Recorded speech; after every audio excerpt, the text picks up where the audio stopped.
live? Or recording? We're recording. All right. Hello, everybody. Welcome to a demo. Working on episode 3 of the Enchanted Cimbasso of Gnoghn Tales. Enchanted Cimbasso.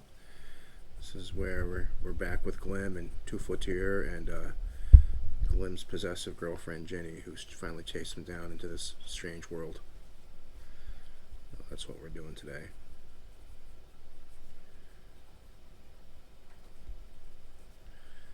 Actually bumped into Glim in my other game night where I'm no longer playing him, but he found himself in the adventure in Monster of the Week.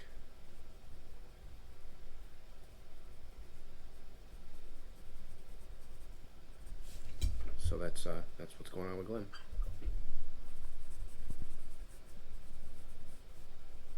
So you started doing larger formats, 1824? Yeah. I had posted some of the work in progress stuff for it on my Facebook page, and it's more of like a vista. You know, it's like this old castle ruins and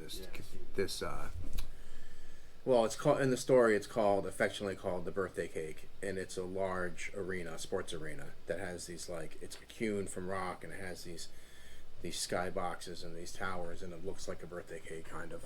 So that's that should be done. I don't know, soonish. I mean, then I have these large scale battles or melees, I guess they would be more accurately, that I want to do on larger paper, and then experiment more with the photographing. And also I just have a ton of larger paper. I have that I'm not using, and I'm running out of the 11 by 14. So yeah. A terrible person and a liar. The cartridge doesn't work. I'll fix it. Yeah.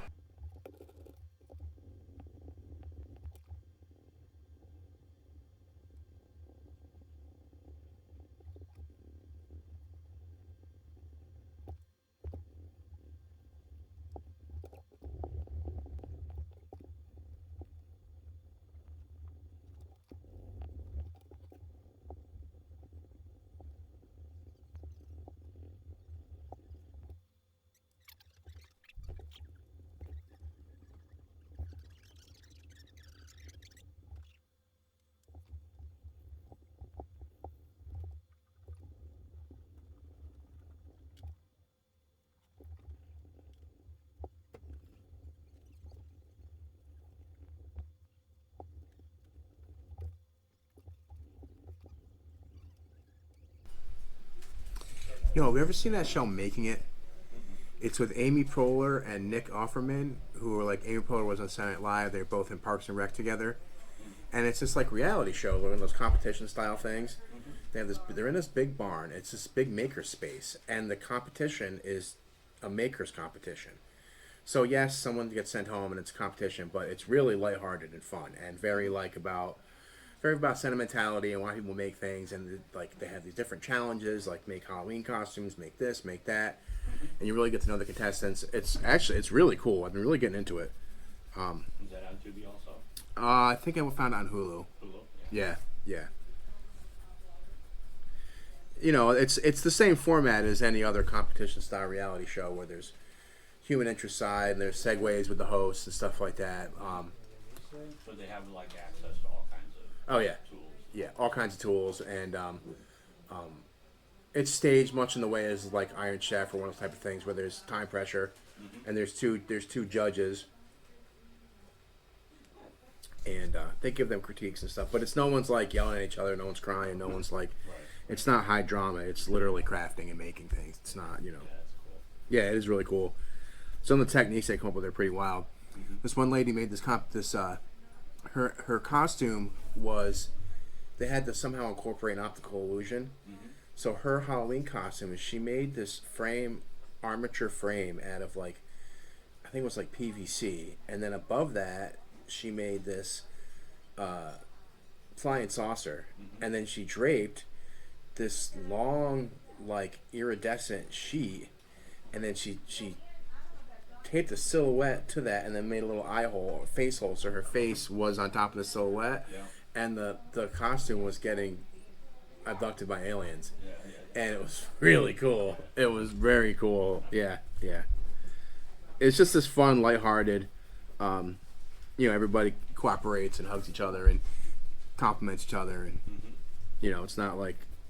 Well, I guess the other reality type shows. I like watching the Guy Fieri shows, like the all the food ones. Yeah, particularly the grocery games one. I like grocery stores. I think they're cool. Yeah.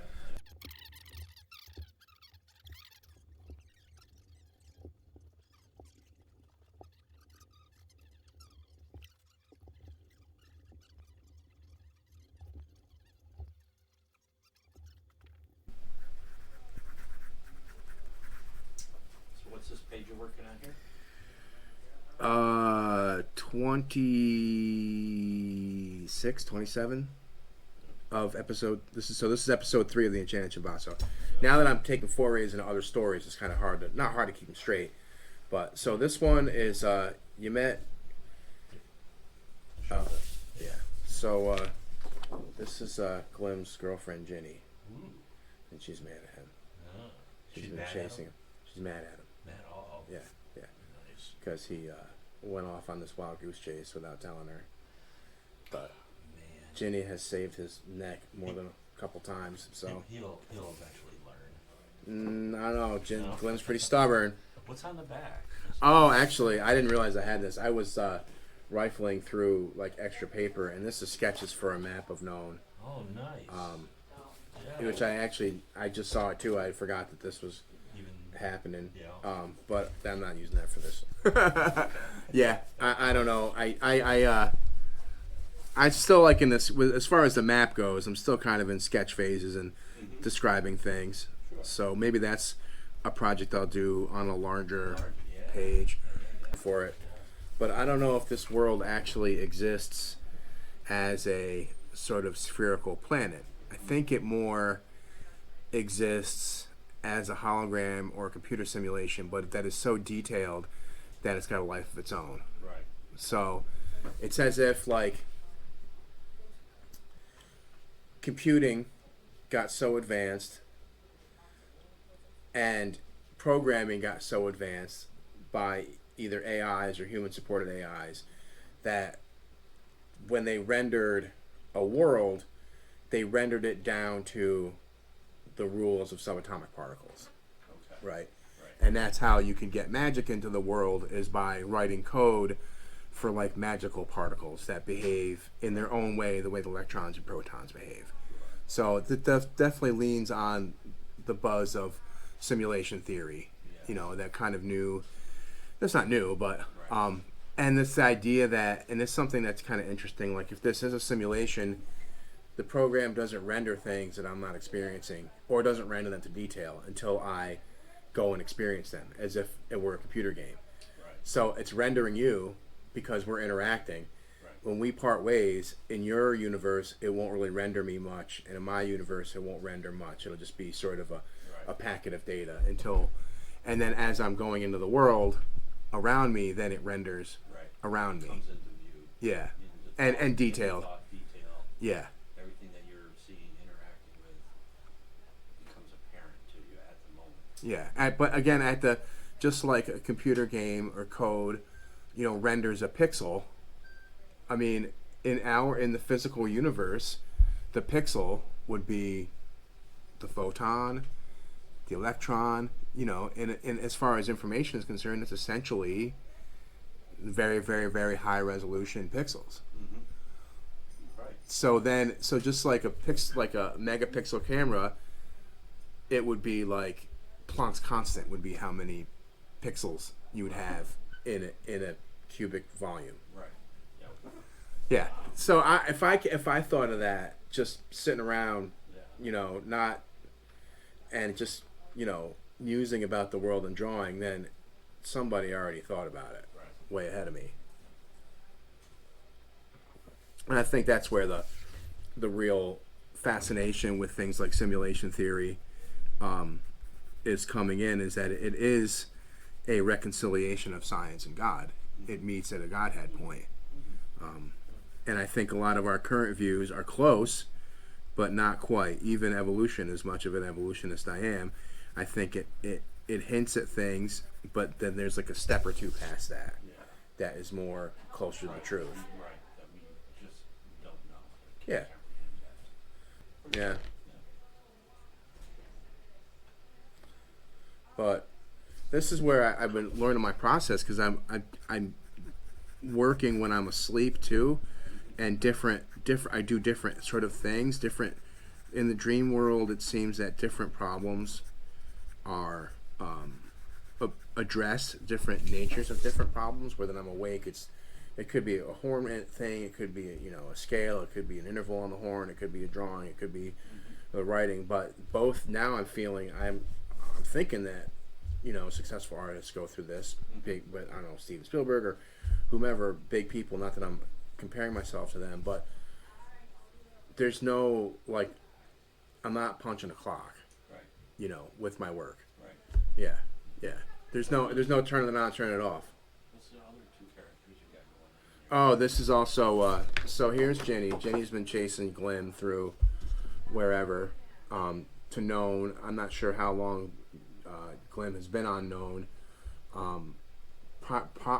Probably partly because in my game night story, Glenn is currently in 2011 Maine, monster hunting. So in this world and in my world, which does tie in loosely to my game night, my game night world, they're like planeswalkers. They go through these different worlds. So Glenn got frustrated with her and split to go look for this legend, this magical, the Enchanted Cimbasso. Mm-hmm. He had heard about it somehow. And spoiler alert, the portal from our world to Gnoghn is somewhere, well, I know where it is, but somewhere between Granville and Whitehall on the New York-Vermont border, just south of Lake Champlain. So through that area, which also kind of spills into the South Bay of Lake George, there's all these iron deposits and caves and old iron mines, and it's where the vein of red slate becomes red because of all the iron. So coming from east to west, from like New Hampshire into Vermont into New York, the bedrock goes from granite to like shale to slate.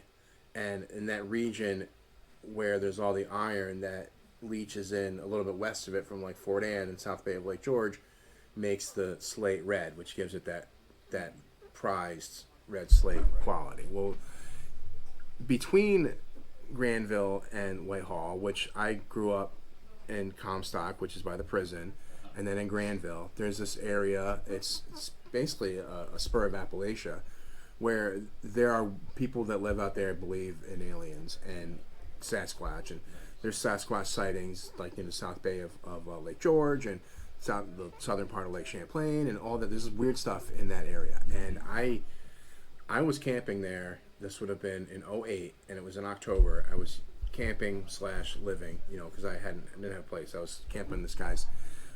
They had like a small campground, and in the middle of the night, I heard this like whoa, whoa, whoa, whoa, whoa, whoa, whoa, whoa. It was a really loud night. Like there was coyotes barking and wolves howling, and there was a moose stomping, like rutting, and all kinds of chittering. And when this whoa, whoa, whoa, whoa, whoa, whoa, whoa, whoa, whoa, whoa, happened, everything stopped. For it seemed like a long time. It could have only been a couple minutes. It was like 4 o'clock in the morning, and I actually was getting up because I was driving taxi for Capital Land, and it was about an hour commute, so I had to leave.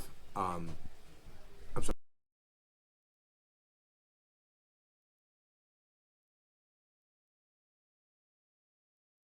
Worked, drove a day, came back. My friends were hanging around, and I told them about it. I had just said I thought it was like, because the train bed goes through there too. I thought it was some weird acoustical trick with the train bed or something like that. And I brought it up, and they were like, or a generator or something like that. Like, no, that was the alien. That was the mothership. And I think they were partly joking and partly busting my chops, but I think they kind of believed it too. And that's when I really started to think about this fantasy world thing. If it's whether or not it's, Dan Aykroyd worthy UFO stuff or some trick of acoustics or whatever, it does make for a rich storytelling environment. Oh yeah. Yeah. Your So. mind kind of wanders when you're out and hearing sound. Oh yeah, yeah. because I didn't feel scared. I didn't, but I knew that this is like, if the wolves and if the moose just stops rutting, you know it's kind of something important, because in that, when during mating season, a moose is the biggest thing around. Yeah. I've been getting some fun other noise during my recording, whether it be the train. There's actually one video I just kept it entirely, and or sometimes the cat. But what I've been doing is I've been keeping them, and then I've been burying them with other lines, but they're still kind of moving air. They're still doing something, you know. Sure. Yeah. And the reason. Thank you. Yeah, I have an interesting setup with horns. I'm not really sure if I don't know if anybody's really done them this way, but I've got my French horn, and then I have what's called a peck horn, which is called an alto horn also. It's kind of a big trumpet, small baritone. That movie Brass Off with Ewan McGregor, he plays an alto horn or a peck horn. And then I have a tuba, but it's a more accurately called a contra, which is a drum corps instrument with the bell front, 3 valves, and it's in B flat. And they have kind of functions. When I'm doing this overlay stuff, I kind of get to be my own organist, you know. Yeah. So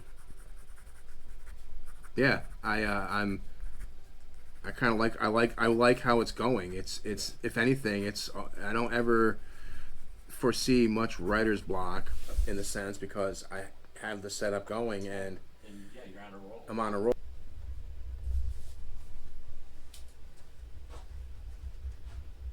And I don't remember what start fresh.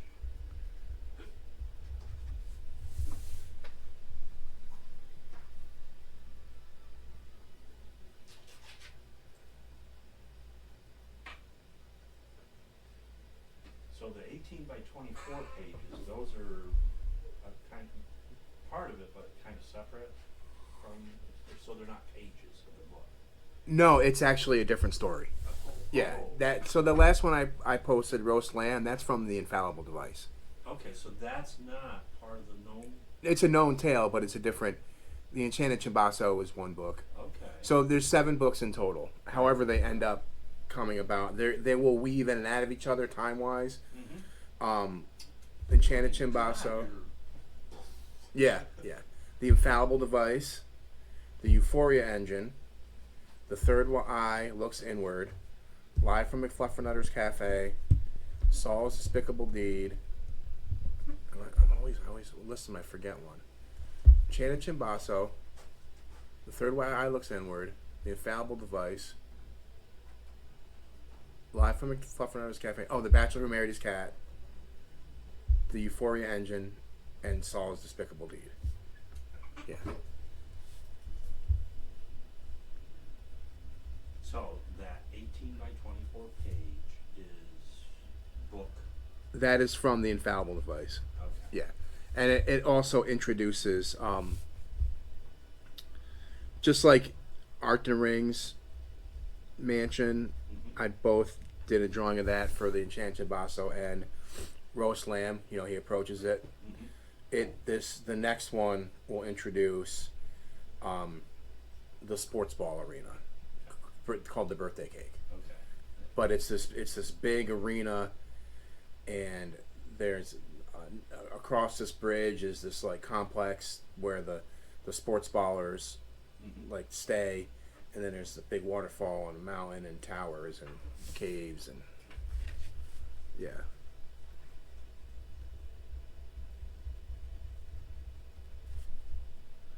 But that's what the pictures that the pad pictures that I posted on Facebook. That's what that's of.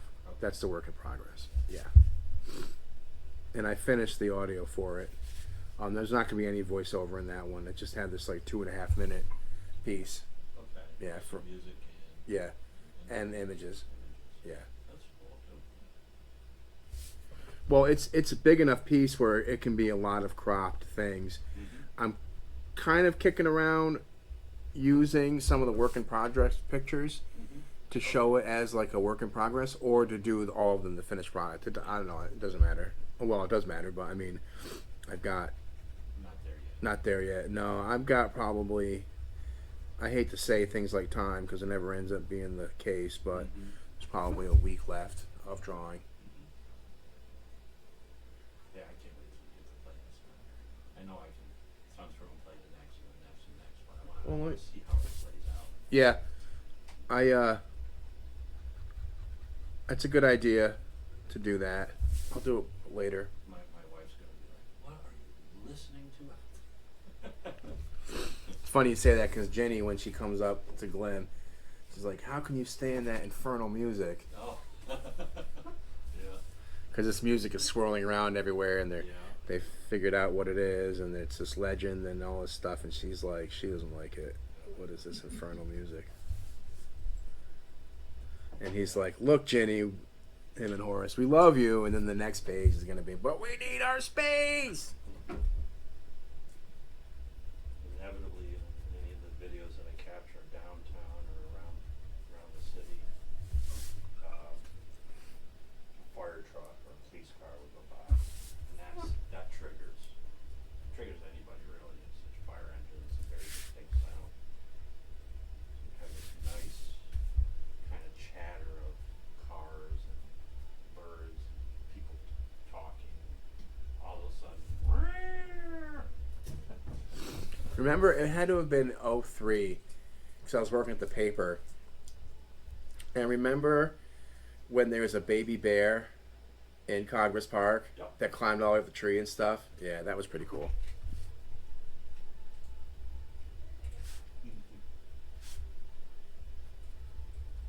probably came through my backyard.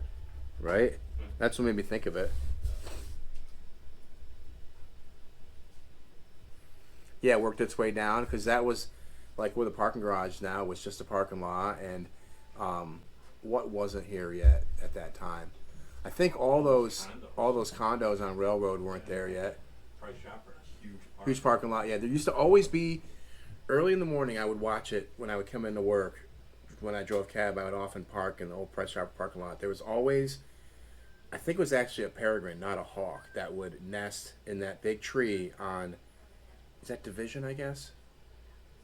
Division and not Church. What's Clinton? Railroad.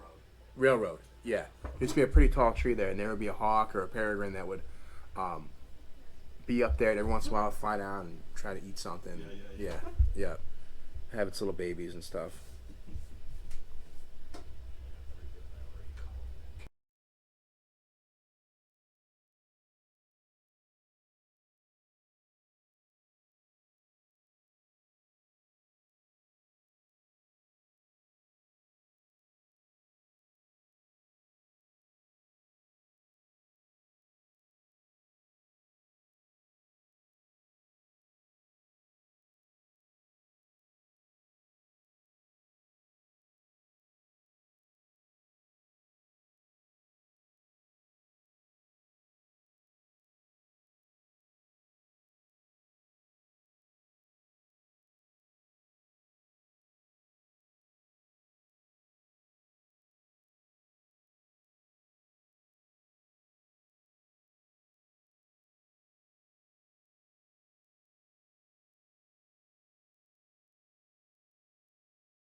Hmm.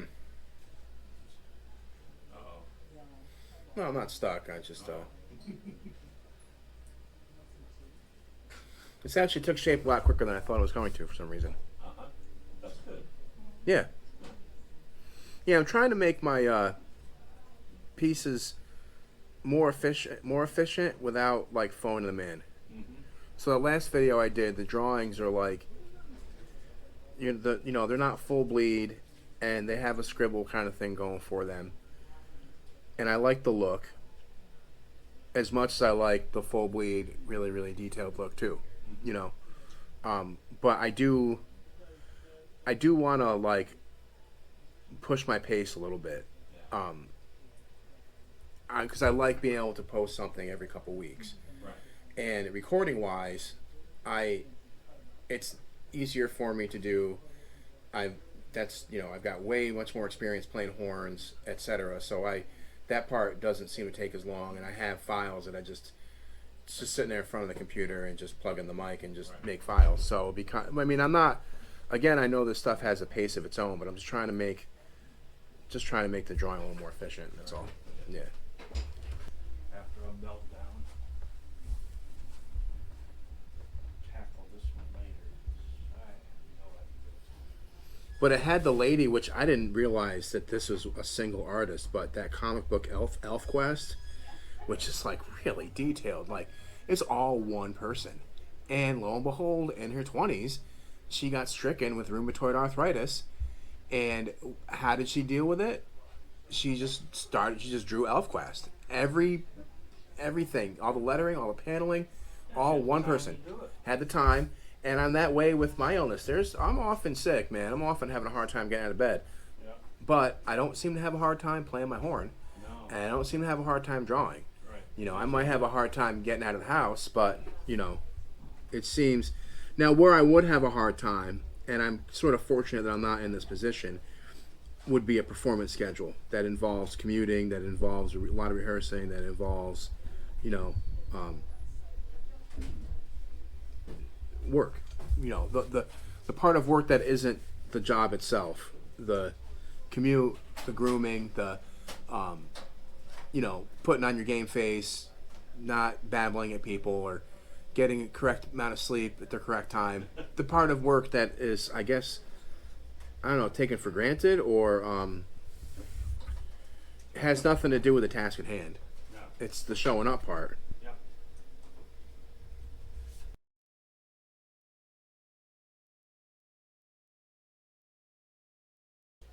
Because I'm going to stay up late anyway. Right. Yeah. I was like that when I worked at the paper. I'd usually be up till 1 or 2, and I'd have to be there at 8. Yeah. And You made it work. I made it work, but I would often get home and nap. Yeah. Right now, I'm often up till dawn, and then sleep till like 1. But I like early mornings though. Like today, I was up at 4:30. Went to bed at a normal hour, like at 11 or so.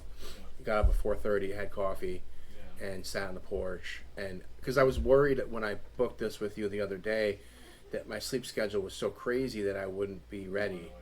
But I've got a mind within my mind, and the brain within my brain, if allowed to take care of things, will take care of things. Like it'll let me sleep, it'll get up, it'll make sure I have the money that I need to get places, it'll make sure I have the food. Like there's this part of my brain that is crazy. It's unnecessary crazy, because the other part of my brain will take care of these things. Right. Yeah.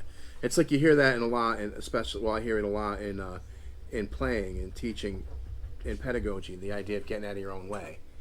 Yeah. And moving air and breathing, and it's when you get in your own way that you won't breathe correctly, and then you sound horrible, and it's not fun.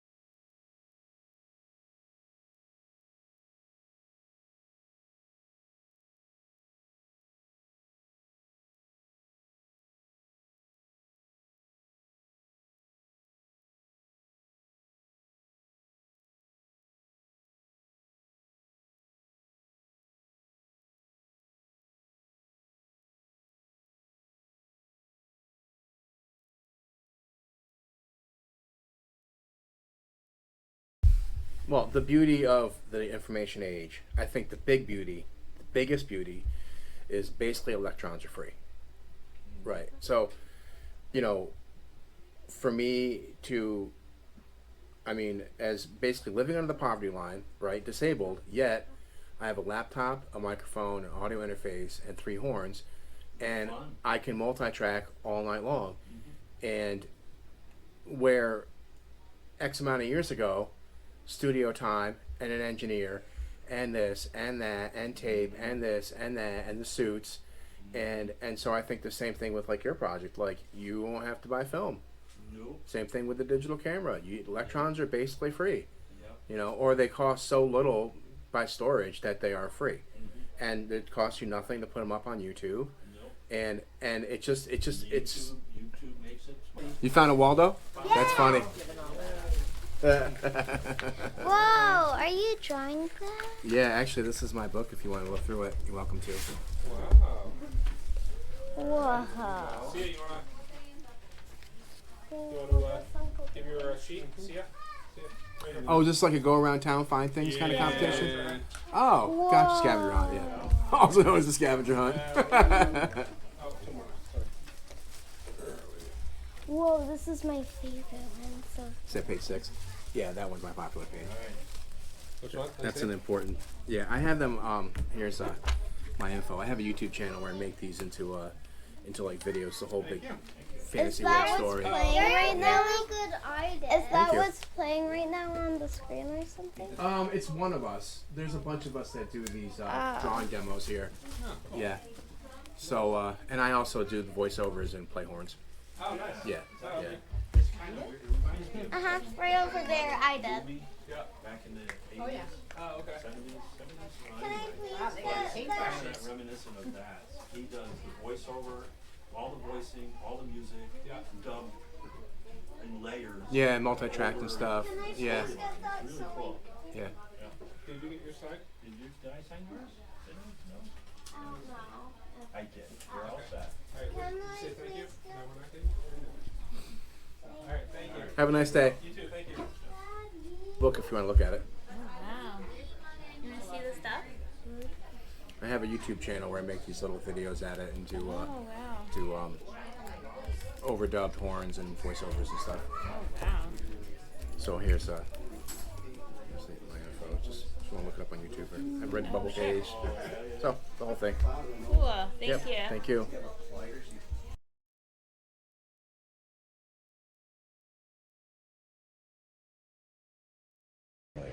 So this is the page before what I was just working on. So we're in episode 3, which I don't want to tell you the name of it because it's, remember episode 2 ended, and then I shall unleash ... So even though I did work on that page here, but you can go if you want to look at the back issues. That's fine. So Glim is wandering around, and Toufletier, as we saw in episode 2, and then we hear this in the background and see Glimothy Q Mossfoot, and then Toufletier, yelling at him, and Horace is like, "Dude, the old battle axe has found us." So, hey man. So that's where we are, the page before, and the page I was doing earlier was you meet Jenny, who's Glim and Horace's. They're a throuple, Okay. and none of them are human. All right. I mean, you got the djinn, basically a hobbit or a half folk, and a magical raccoon. Yeah. So Yeah. Nice. I'm not breaking any laws. Yeah. They're friends. They're friends. It is. This is 24. The one I was working on earlier is 25. Okay. Or it's just this might be 25. That might be 26. Yes, this is 25. The one I was working on earlier is 26. So episode 3 starts on page 24. Yeah. But I think I might change this episode. I may change the formatting. Kind of like not being cheap per se, but I'm running out of this 11x14 Bristol, and I have a whole bunch of 5x7 Bristol. And what I'm thinking about doing is expanding my technique a little bit, where doing 2 or 3 5x7 Bristols and actually using my scanner, because I have a nice scanner. I haven't been using it lately, because for the oversized stuff, try as I might, when I scan and stitch it, I always get seams, even if they're very small. It still happens. Yeah, and I see them, and I like, but with 5x7s, and then I can do that. Essentially functions like background removal, and then I can maybe overlay that over other patterns or other drawings or photos maybe, or other things. So I think in episode 3 I'm going to start morphing into different technical ideas. Yeah, Because it was originally doing when I did 1 and 2, I was really had my heart set. I hadn't really thought about the video thing. I had my heart set on it being a book or an insert for a record, and then just the logistics of like getting together a session and paying people and getting a studio time, all that stuff was daunting. That's when I was like, I'm just going to do this all myself. So now that I'm doing it all myself, I can expand to different paper sizes because I'm doing everything photographed and cropping, and I can start maybe dabbling in stop motion photography or dabbling in animation where that like marionette style animation where you just move little parts of it with the points and stuff, or I can just start dabbling into these other things at my leisure. Kind of give it a little bit of motion in the imagery.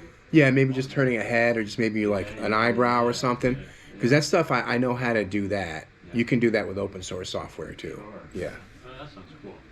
You're looking at a stationary image, but then you see some sort of movement within.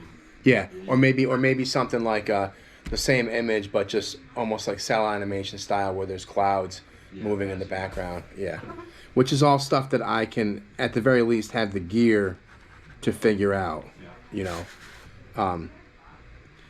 Where part of the story I'd like to tell is the story of the production too. Is the story of how.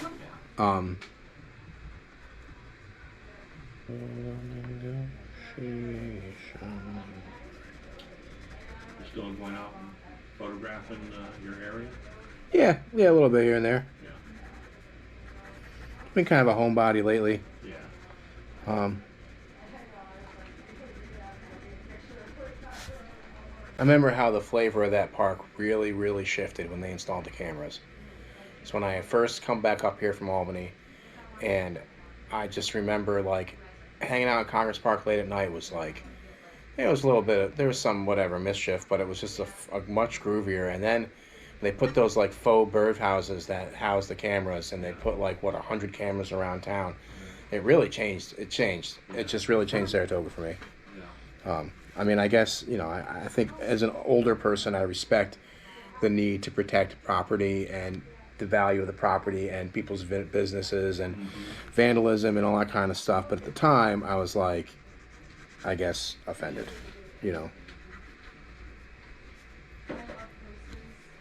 But now I've gotten old and stuffy and, Yeah, it's, people under 35 are dumbasses, that kind of thing. yeah.